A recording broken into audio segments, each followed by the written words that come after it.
there's no such thing as writer's block. He said what that is performance anxiety that you've imposed on yourself because your expectations are too high. And he's like, just lower your standards. Lower your standards till you get started. In terms of patterns, we were talking about some of the things I've spotted. Meditation or journaling are performed by close to 100% of the people that I interviewed. What can I learn from the people I hate the most? Now this does two things.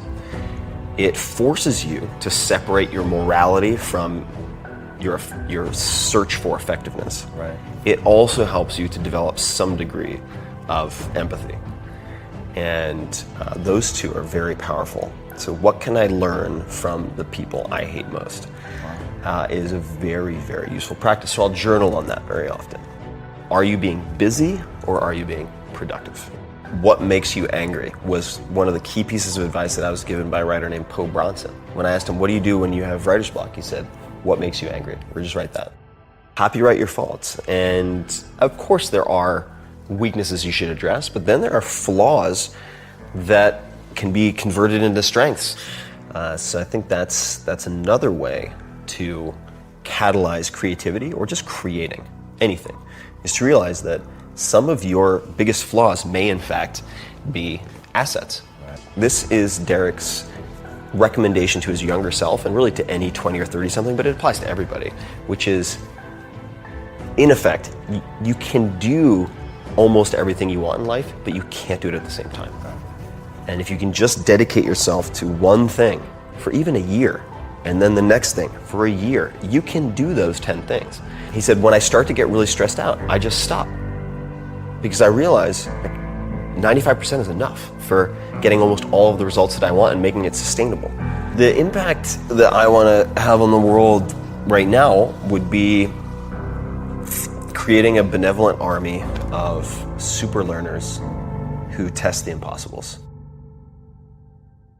Are you hunting antelope or are you hunting field mice? And the story he would tell is that of a lion in the Serengeti. He's like, if you're always chasing field mice as a lion, you'll get a snack, you might even survive, but you might end up starving because you're getting these little Scooby snacks, and that's not his words, mine, that make you feel good and give you the illusion of accomplishing something real.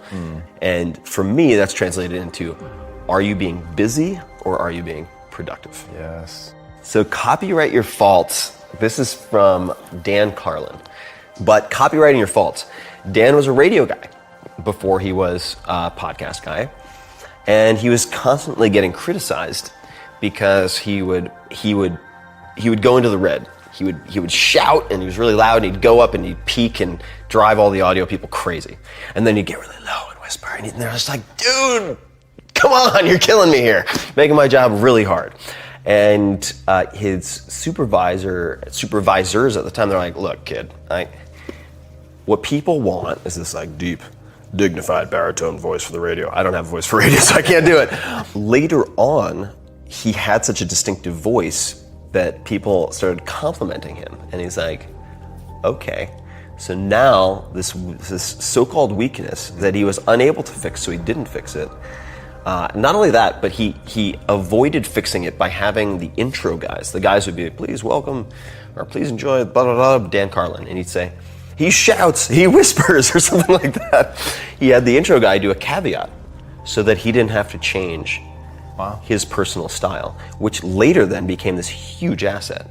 And his term is copyright your faults. He's like, now if someone imitates me, he's like, that's my jam. He's like, that's my shtick.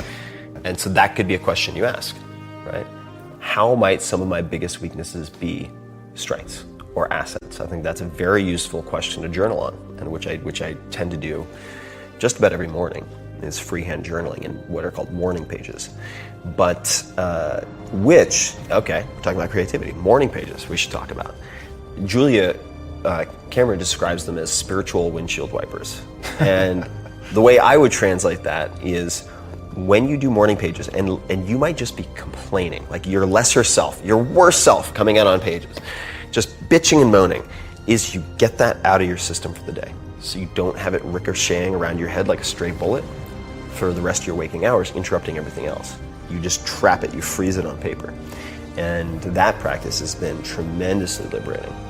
Not only from a well-being standpoint, but from just freeing up my CPU so that I can focus on things that are more important.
If I have all that, like, God, that guy and the dad and the dad, like, I should have said bye, like, all that bouncing around all day, it's like you have antivirus software just slowing down your, why is it so slow? It's like, yeah, because you're thinking about these stupid grudges that you're holding against people for trivial bullshit. Like, who cares if the guy at Starbucks bought the last thing of cashews, you idiot? Like, Ferrisss. Deeply troubled. Yeah, like, Ferrisss pulled together. So, if I get it on paper, though, I'm like, okay, I've dealt with that. Right.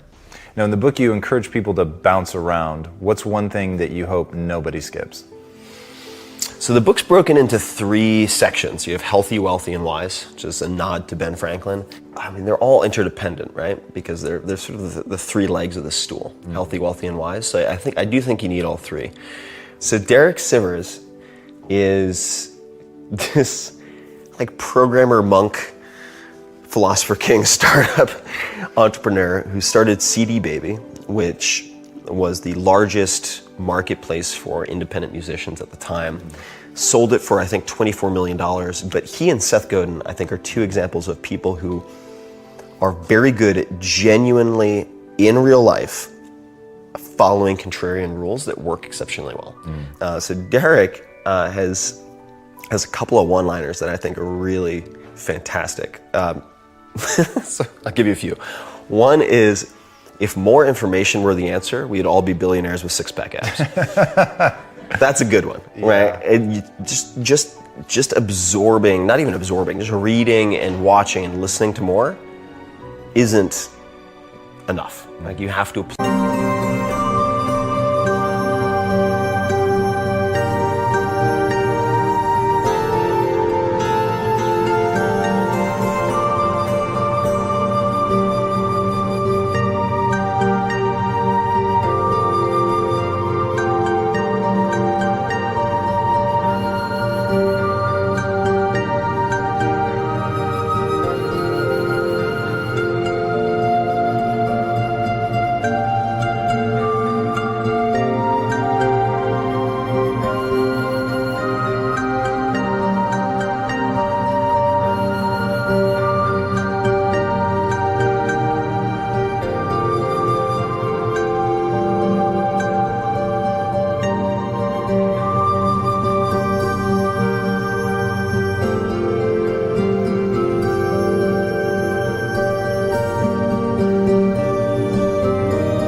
You have to use incentives.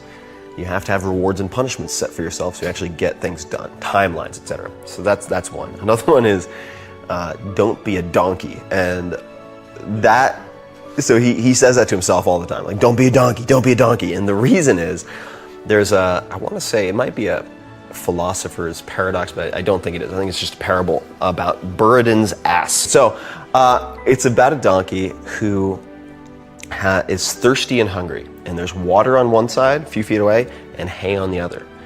And he can't decide whether to do the hay first, or the water, the hay or the water, and he dies of thirst at the end of it. He couldn't do them sequentially.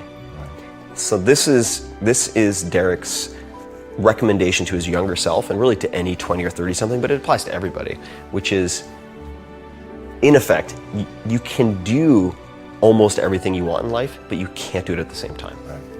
And if you can just dedicate yourself to one thing for even a year, and then the next thing for a year, you can do those 10 things.